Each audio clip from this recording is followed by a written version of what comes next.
साथियों, प्रोत्साहन के अनुपम चमत्कार। देखन में छोटे लगें, घाव करें गंभीर। भाग 3, श्री राम शर्मा आचार्य, पृष्ठ 71 पढ़कर सुनाते हैं। आइए सुनते हैं। अलबामा स्टेट के 100 हेक्टेयर के कपास फार्म तक ही उसकी दुनिया सीमित थी। 7 वर्ष के इस हबशी बालक ने अपने मालिक जॉन कीनन के अतिरिक्त किसी गोरे व्यक्ति को नहीं देखा था जो इस खेत का मालिक था, तथा अपने 8 हबशी दास परिवारों का भी जो उसके खेत पर काम करते थे। पर यह बालक इतना कमजोर था कि उसकी एक एक हड्डी गिनी जा सकती थी। अपने अन्य 4 भाइयों की तरह वह पिता की सहायता भी नहीं कर पाता था। वह प्रायः बीमार रहता तथा जाड़े में प्रायः निमोनिया से पीड़ित होकर लकड़ी व गत्तों की झोपड़ी में पड़ा रहता था। उसके पिता को अपने पुत्र का दर्द तो था और वह चाहता था कि अपने परिवार को कम ठंडे प्रदेशों में ले जाए ताकि बालक जैसी को स्वास्थ्य लाभ हो सके। किंतु गरीबी व हबशियों के साथ किए जाने वाले अमानुषिक व्यवहार के कारण ऐसा नहीं हो पाता था। अंत में पुत्र स्नेह की विजय हुई तथा अपने परिवार सहित क्लीवलैंड चले आए। यहाँ उसके पिता तथा भाइयों को स्टील मिल में काम मिल गया। जेसी ओवेंस, जो अब 8 वर्ष का हो चला था, पढ़ने के लिए पाठशाला भेजा गया। अमेरिका के काले हबशियों के साथ उस समय पशुओं से भी गया गुजारा व्यवहार किया जाता था। उनकी हर सांस पर उनके मालिक गोरे व्यक्ति का अधिकार होता था। उनको नारकीय जीवन व्यतीत करना पड़ता था, किंतु सभी गोरे एक से नहीं थे। उनमें भी कईयों का हृदय मानवीय संवेदनाओं से ओतप्रोत था और इन हबशियों को अपने जैसा ही मनुष्य समझते थे। ऐसे ही एक सज्जन थे, जेसी ओवेंस, की पाठशाला के शारीरिक शिक्षा देने वाले अध्यापक चार्ल्स रिले। जेसी यद्यपि अब पहले की तरह अस्वस्थ नहीं रहता था। इस शरीर शास्त्री को अध्यापक चार्ल्स, इस शरीर शास्त्री को इस दुबले पतले लकड़ी जैसी टांगों वाले बालक में ऐसे अंकुर दिखाई दिए कि उसे उचित मार्गदर्शन मिले तथा वह अभ्यास करे तो एक अच्छा धावक बन सकता है। जेसी यद्यपि अब पहले की तरह अस्वस्थ नहीं रहता था, उसकी शारीरिक शक्ति भी बड़ी थी, फिर भी उसको देखकर ऐसा लगता था कि अभी लंबी अस्वस्थता भोग कर उठा हो। ओवेंस को अपने गोरे अध्यापक के कथन पर विश्वास नहीं हुआ। उसने गोरे लोगों की आंखों में अपने प्रति घृणा के भाव ही देखे थे। उसे रिले महाशय की यह उदारता भरी बात आश्चर्यजनक लगी। अपने दुबले पतले शरीर को देखते हुए उसे उनका यह कथन और भी हास्यास्पद लगा। उसने स्कूल समय के बाद नौकरी करने का बहाना बनाया। श्री रिले ने उसे स्कूल समय से पहले आ जाने की बात कही। वह अध्यापक की बात को अस्वीकार कैसे कर सकता था? उसे हाँ कहनी पड़ी। इस सहृदय अध्यापक ने जेसी को विश्वविख्यात खिलाड़ी बनाने के लिए कमर कस ली।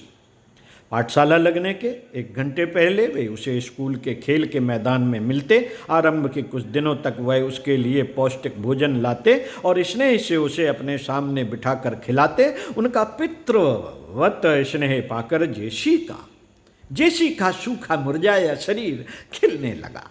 उसकी उभरी हुई अस्थियों पर मांस चढ़ने लगा। उसे जाति तथा वर्णगत घृणा का शिकार होने से बचाने में भी उनका पूरा सहयोग रहा। उन्होंने उसे अभ्यास के तरीके बताए, अपने सामने अभ्यास भी कराया, उसके लिए पौष्टिक आहार की व्यवस्था भी की। जेसी जब कभी निराश होता वे उसे धीरज बंधाते थे। उसके स्वास्थ्य में सुधार अवश्य हुआ था, फिर भी उसकी टांगें वैसी ही लकड़ी जैसी थीं। वह उन्हें देखकर साहस खो बैठता, किंतु उसका श्री रेले का प्रोत्साहन मिलता रहता था। उसको श्री रेले का प्रोत्साहन मिलता रहता था तथा उसकी प्रगति होती रहती थी।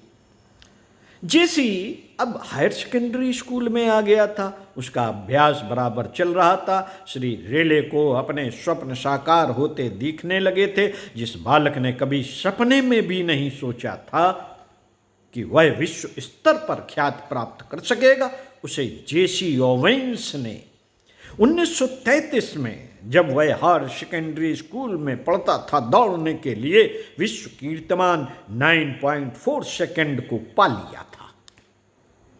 इस अल्पायु में इतने दुबले पतले शरीर के किशोर की यह सफलता वस्तुतः श्री रेले के प्रोत्साहन का ही शुभ परिणाम थी। अगस्त सन 1936 बर्लिन के क्रीड़ांगण में ओलंपिक खेल प्रतियोगिताओं का भव्य आयोजन हिटलर ने अपूर्व उत्साह से आयोजित किया। हिटलर उन दिनों विश्वाकाश में धूमकेतु सा चमकने लगा था। यूं ओलंपिक खेलों में पहले भी अफ्रीकी मूल के काले हबशियों ने भाग लिया था। उनमें से कई ने पदक भी जीते थे, किंतु इस प्रतियोगिता में भाग लेने वाले प्रतियोगी जेसी ओवेंस से अमेरिका को 4 पदक जीतने की आशा थी। हिटलर को अपने गौरवर्ण तथा आर्य मूल का बड़ा गर्व था। काले हबशी उसकी दृष्टि में पशुओं के समान थे। वह अपने देश के श्रेष्ठतम खिलाड़ी लुड्स लॉन्ग को जोर देकर जेसी ओवेंस को हराने के लिए कह रहा था। वास्तविक प्रतियोगिता के पहले योग्यता की परीक्षा ली जाती है। लंबी कूद में जेसी ओवेंस तथा लुड्स लॉन्ग की कड़ी स्पर्धा होने लगी थी। हिटलर का प्रयास तो यह था कि वह जेसी ओवेंस को योग्यता की स्पर्धा में ही अयोग्य घोषित करा दे। जिस दिन यह योग्यता परखने वाली स्पर्धा रखी गई, वह स्वयं वहां उपस्थित था। पहले जर्मन खिलाड़ी लुड्स लॉन्ग कूदा। वह पहली बार ही विश्व की कीर्तिमान से अधिक कूद गया। अब काले खिलाड़ी जेसी ओवेंस की बारी थी। हिटलर अपने बॉक्स में से उठा तथा घृणा से उफनता हुआ वह मैदान में पहुंचा। जेसी ओवेंस पर उसकी घृणा तथा बौखलाहट का समुचित प्रभाव पड़ा। उसके रक्तमांस में से जो हीनता के संस्कार जम गए थे, वे उसे कमजोर करने लगे। उसकी जाति को सदियों तक दास प्रथा का भार उठाना पड़ा था। वह किसी प्रकार हिम्मत बांध कर कूदा, किंतु हड़बड़ी में वह गलत ढंग से कूद गया तथा उसका एक अवसर व्यर्थ चला गया। दूसरी बात, वह कूदा तो सही, किंतु वह इतना भी नहीं कूद पाया कि उसे प्रतिस्पर्धा में भाग लेने योग्य घोषित किया जा सके। एक अव्यक्त निराशा तथा भय उसके अस्तित्व पर छा गया। वह तीसरी तथा अंतिम बार कूदने का प्रयास न करते हुए प्रतियोगिता से बाहर होने को उद्यत हो गया। जेसी की इस दुर्बलता को जर्मन खिलाड़ी लुड्स लॉन्ग भाप गया। उसे साहस छोड़ते देखकर वह सब कुछ भूल गया कि हिटलर ने उसे क्या कहा, उसका वर्ण तथा रंग कैसा है, वह ओवेंस का कैसा। खिलाड़ी खेल के मैदान से भाग रहा था। उसने जेसी ओवेंस की पीठ पर हाथ रखा। काले हबशी प्रतियोगी ने लुड्स लॉन्ग की गहरी नीली आंखों में झांक कर देखा। उनमें गहन आत्मीयता तथा प्रोत्साहन की अरुणिम रेखाएं पड़ी थी। लुड्स लॉन्ग ने कहा, तुम इससे कई गुना अच्छा कूद लेते हो। वह योग्यता निर्धारक स्पर्धा तो तुम आसानी से जीत सकते हो। क्या तुम्हें महामहिम हिटलर ने कुछ कहा है? तुम किस बात पर नाराज होकर मैदान छोड़ रहे हो? तुम्हें अवश्य सफलता मिलेगी। अभी तो एक स्वर्ण अवसर तुम्हारे हाथ में है। प्रोत्साहन भरे यह वाक्य सुनकर जेसी ओवेंस पर जो भय तथा अनुत्साह की घटाएं छा गई थी, वे पल भर में जाने कहां लुप्त हो गई।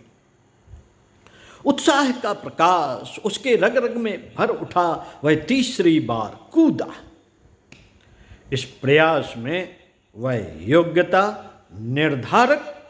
निर्धारक रेखा से 30 सेंटीमीटर अधिक कूद गया था। उसी समय से वे दोनों गहरे दोस्त बन गए। लुट्ज़ लांग के साथ उसकी शामें बीतने लगीं। लुट्ज़ के निश्चल व्यवहार से उसे बड़ा बल मिला। हीनता के संस्कार धुल गए। वास्तविक प्रतियोगिता में ओवेंस तथा लॉन्ग का कड़ा मुकाबला हुआ। प्रोत्साहन पाकर ओवेंस का आत्मविश्वास लौट आया था। उसने लुट्ज़ लांग को हरा दिया। अपने प्रतियोगी को एक काले व्यक्ति से पराजित होते देखकर हिटलर क्रोध से पागल हो गया। उस समय भी लुट्ज़ लांग ने ओवेंस का हाथ पकड़कर ऊपर किया तथा अपार जन समूह ने उसकी हर्ष भरी आवाज सुनी, जेसी ओवेंस जो अपने लुप्त होते आत्मविश्वास के कारण प्रतियोगी स्तर को भी नहीं छू पा रहा था, वही विजयश्री वर्ण करने में तथा लुट्ज़ लांग को हराने में सफल हो गया। यह प्रोत्साहन का ही परिणाम है। इसीलिए परम पूज्य गुरुदेव ने एक वाणी में कहा है, किसी को अगर देना ही है तो उत्साह भरा प्रोत्साहन दे। ओम शांति।